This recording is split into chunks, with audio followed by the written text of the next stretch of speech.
ആദ്യം മൺചട്ടിയൊക്കെ അടുപ്പിൽ വെക്കുമ്പോൾ നിങ്ങൾ വിചാരിക്കും എന്തോ സ്പെഷ്യൽ സാധനമാണെന്ന്. അല്ല, ഈ ഏത്തയ്ക്ക കൊണ്ട് എനിക്കിഷ്ടപ്പെട്ട ഒരു വിഭവമാണ് ഞാൻ നിങ്ങൾക്കിന്ന് കാണിച്ചു തരുന്നത്.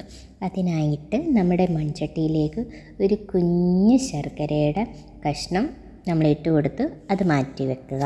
പിന്നെ നമ്മൾ വേവിച്ചെടുത്ത ഏത്തക്കായ ഉണ്ടല്ലോ, അത് നന്നായിട്ട് ഉടച്ചെടുക്കുക. കൈ കൊണ്ട് തന്നെ ഉടച്ചെടുക്കാം, ചിലർ മിക്സിയിലിട്ടടിക്കും. പിന്നെ അങ്ങോട്ട് ശർക്കരപ്പാനിയായിട്ട് വരുമ്പോഴത്തേക്കും തന്നെ നമ്മളതിലേക്ക് നമ്മുടെ ഏത്തക്കായ ഇട്ട് നല്ലപോലെ ഇളക്കി കൊടുക്കണം. ഓക്കെ, അതിലേക്ക് ഒരു കുഞ്ഞ് സ്പൂൺ തേങ്ങ തിരികിയതും കൂടെ ഞാൻ ആഡ് ചെയ്ത് കൊടുത്തിട്ടുണ്ട്.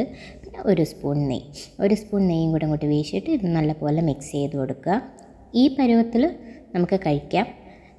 പക്ഷേ ഞാൻ ഒരു കാര്യം പറയാൻ വിട്ടുപോയിട്ടോ, ഇതിനകത്തേക്ക് ഏലക്ക ചേർക്കണമായിരുന്നു. ഞാനത് ഓർത്തത് എപ്പോഴാണ്, സോ ഓടിപ്പോയി 2 ഏലക്ക ഇടിച്ച് തടുത്ത് പൊരിച്ചെടുത്തുകൊണ്ട് ഇതിനകത്തേക്ക് ഇട്ടിട്ടുണ്ട്. പിന്നെ ഞാൻ എൻ്റെ ഇഷ്ടത്തിന് പാലും കൂടി ഇതിനകത്തേക്ക് ആഡ് ചെയ്തെടുത്തിട്ടുണ്ട് കേട്ടോ. ഇതിന് മുന്നേ വരെയുള്ള സ്റ്റെപ്പിൽ നമുക്ക് കഴിക്കാം. പാൽ ഇഷ്ടമുള്ളവർക്ക് പാലും കൂടി ഇതിനകത്തേക്ക് ആഡ് ചെയ്ത് കൊടുത്തിട്ട് ഡിഷ് നമ്മുടെ സ്വീറ്റ് ഹെൽത്തി ഡിഷ് ഇവിടെ റെഡി ആയിട്ടുണ്ട്. പേരൊന്നും എനിക്കറിയില്ല, നിങ്ങൾ തന്നെ ഇട്ടു, അത്രയേ ഉള്ളൂ.